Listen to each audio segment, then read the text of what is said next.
तो दोस्तों रिसेंटली 13 जून शाम को ईरान ने इसराइल के ऊपर करीब 280 बैलिस्टिक मिसाइल्स छोड़ दिया था, जिनमें से ज़्यादातर तो इसराइल के multi layer air defence system ने इंटरसेप्ट कर लिया था। लेकिन फिर भी उनमें से कुछ मिसाइल्स ने इसराइल के सेवरल टारगेट को हिट किया, जिनमें ज़्यादातर सिटीजन्स को नुकसान हुआ, जिनमें Tel Aviv residential building, Petah Tikva residential building को डायरेक्टली हिट किया। इसके अलावा भी रेशोन लिजियन, बातियाम, रेहोवोत, ये सब सेंट्रल इजरायली सिटीज के रेसिडेंशियल बिल्डिंग में भी भारी नुकसान हुआ। इजरायली रिपोर्ट्स के अनुसार इस हमले में करीब 14 से ज्यादा इजरायली नागरिक मारे गए और बहुत गंभीर रूप से घायल भी हुए हैं। इसके अलावा हाइफा का एक ऑयल रिफाइनरी में भी हमला हुआ है, जिसमें भयानक आग लग गई थी और कई लोग मारे भी गए थे। तमारा नॉर्थ इजराइल के ये शहर भी प्रभावित हुआ है। हालांकि इजराइल के एयर डिफेंस सिस्टम ने कई मिसाइलों को रोक दिया था, लेकिन फिर भी कई मिसाइल्स सुरक्षा में सेंध लगाने और नुकसान पहुंचाने में कामयाब रहे थे, खासकर घने आबादी वाले नागरिक क्षेत्रों में। और दूसरी तरफ इसराइल ने भी ऑपरेशन राइजिंग लायन के नाम पे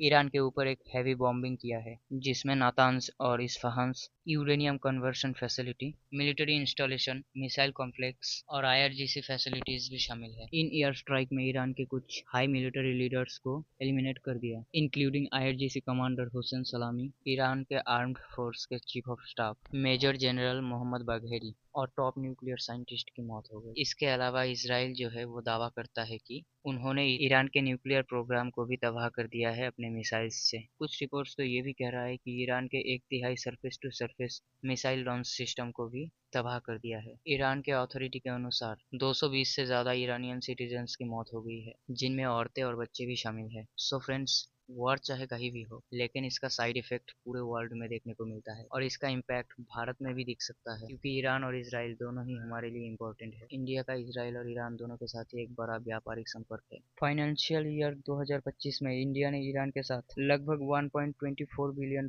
का सामान एक्सपोर्ट किया है और $441.9 मिलियन का सामान इंपोर्ट किया है। इसमें ज्यादातर क्रूड ऑयल है। इसराइल के साथ ट्रेड और भी बड़ा है, जिसमें $2.15 बिलियन का एक्सपोर्ट और $1.61 बिलियन का इंपोर्ट शामिल है। वैसे तो मैं वॉर को कभी सपोर्ट नहीं करता, लेकिन अगर फिर भी वॉर हुआ तो होने दो, क्योंकि वैसे भी अबे 26 में तो दुनिया खत्म है। दुनिया हाँ।